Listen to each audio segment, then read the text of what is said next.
Hey, xin chào các bạn. Chào mừng các bạn đã quay trở lại với channel của tôi. Và trong video clip ngày hôm nay thì chúng ta sẽ cùng xem qua bản đồ Hawaii về các bố trí các công trình chiến lược ở trên bản đồ này, để chúng ta sẽ cùng xem bản đồ này có điều gì đặc biệt và thú vị nhé. Trước khi đi vào phần chi tiết thì cũng đừng quên nhấn like, share và subscribe channel để ủng hộ tôi nhé. Nào, let's go.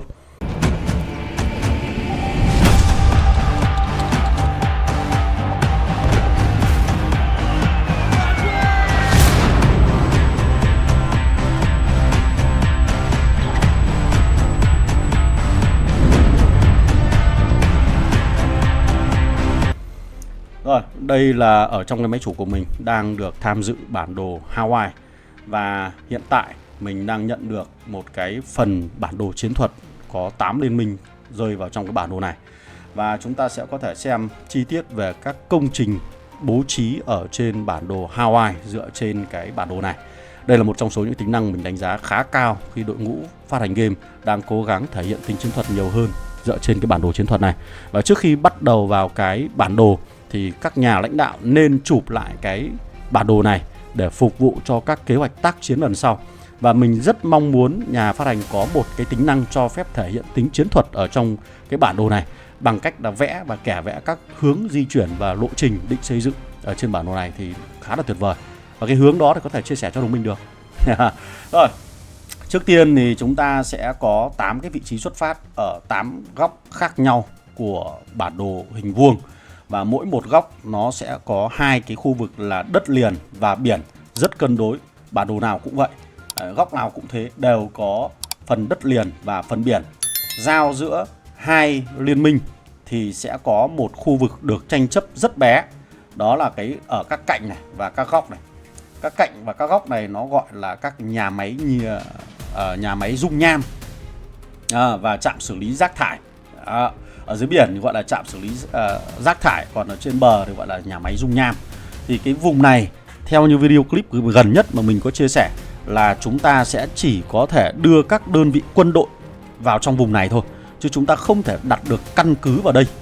Cho nên cái này nó giống như việc chúng ta chơi ở trong các bản đồ bá quyền.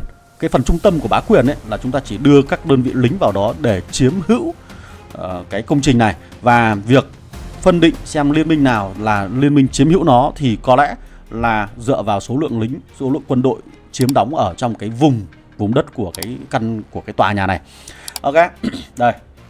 Đấy chính là những cái cạnh và cái góc. Thì các bạn có thể nhìn thấy ở dưới biển nó có màu xanh ở trên bờ đây. Đấy, thì như các bạn nhìn thấy ở các góc này nó có một cái dãy núi chia cắt, tức là chúng ta sẽ không thể nào xây dựng xuyên qua nhau ngay từ giai đoạn đầu được. Nha. Và dưới biển này cũng vậy, chúng ta không thể đi xuyên qua biển này được. Như vậy là chúng ta sẽ chỉ có thể tranh chấp nhau ở cái vùng này bằng các đơn vị lính quân đội thôi. Và sau đó chúng ta sẽ chờ đợi để mở các pháo đài và nhà lô cốt, pháo đài dưới biển, pháo đài đại dương, hoặc là các cái tòa lô cốt ở trên đất liền. Pháo đài số 1, tòa lô cốt số 2. Ok. Ở đây thì các bạn có thể nhìn thấy là nó khá là giống với bản đồ Cairo và Alexandria khi có cái bố trí này. Thì như này chúng ta sẽ thấy là nó sẽ mở cái phần dưới biển này trước. Tất cả các liên minh đều sẽ phải đi xuống biển trước. Còn cái phần số 2 này chắc là phải đợi sau.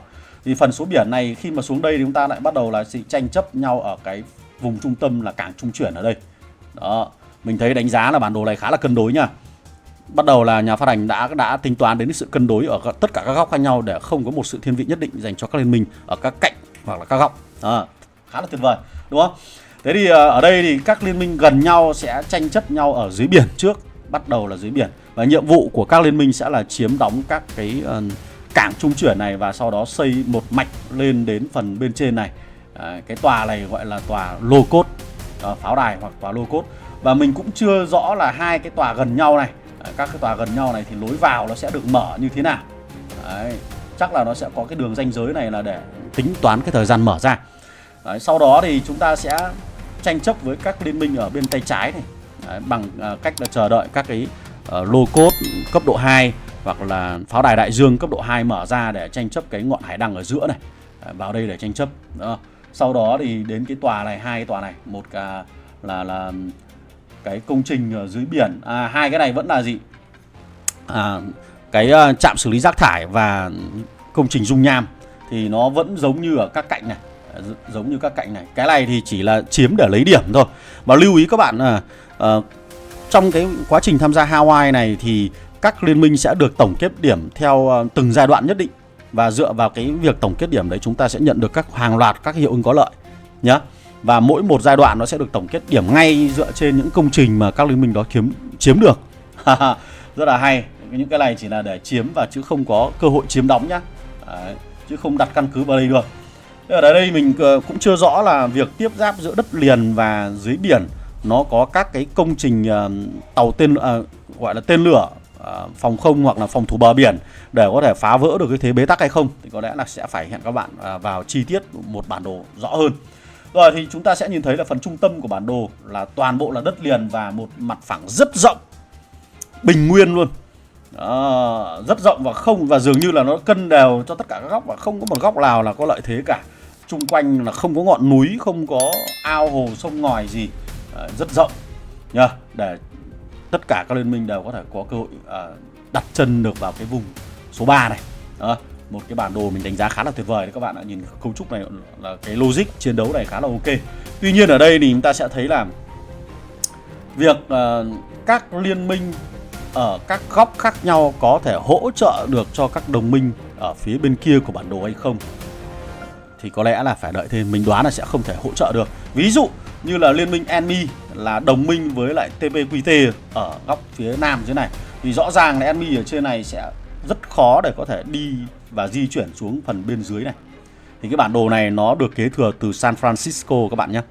Đó, và nó sẽ phải mở theo giai đoạn, hoặc là thậm chí là giống như Alexandria hoặc Cairo, mở theo giai đoạn, và đến giai đoạn nào chúng ta mới có thể hỗ trợ được đồng minh ở giai đoạn đó.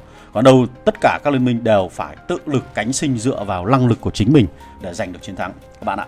Ok, rồi thì chúng ta sẽ còn một khoảng thời gian nữa sau khi kết thúc Islands là các bạn sẽ đến cái bản đồ này. Thì có lẽ là bây giờ ngay thời điểm này các bạn có thể cáp lại cái màn hình này để lưu trữ lại cái cấu trúc của bản đồ, và sau đó chúng ta sẽ nghiên cứu và tìm hiểu thêm. Còn ở đây video clip là mình mong muốn cung cấp cho các bạn thêm một cái góc nhìn mới và sớm hơn về cái trải nghiệm ở trên Hawaii, để chúng ta sẽ cùng xem Hawaii có điều gì đặc biệt hơn. Rồi, nhưng đánh giá như thế này là nhà phát hành đang rất lắng nghe người chơi để tìm kiếm một cái bản đồ nó cân bằng hơn để giúp chúng ta có những trải nghiệm tốt hơn ở trên cấp độ 4 các bạn nhé. Rồi, còn phần cuối video clip mình sẽ lại cho các bạn xem lại các cái phần giới hạn của các đơn vị trên mặt đất, đơn vị không quân hoặc là các đơn vị hải quân, để các bạn có thể tự mình tính toán. Và dĩ nhiên ở đây là phần giới hạn ở trong máy chủ của mình, còn đến cái máy chủ của các bạn thì chúng ta sẽ cùng xem nó là như thế nào. Chắc là nó cũng mang tính tương đối thôi. Ok, rồi phần cuối thì đừng quên để lại share, like, share và subscribe, đồng thời là để lại cái comment về cái suy nghĩ của bạn về bản đồ này nhé. Còn bây giờ chào tạm biệt và hẹn gặp lại các bạn ở trong các video clip lần sau. Goodbye.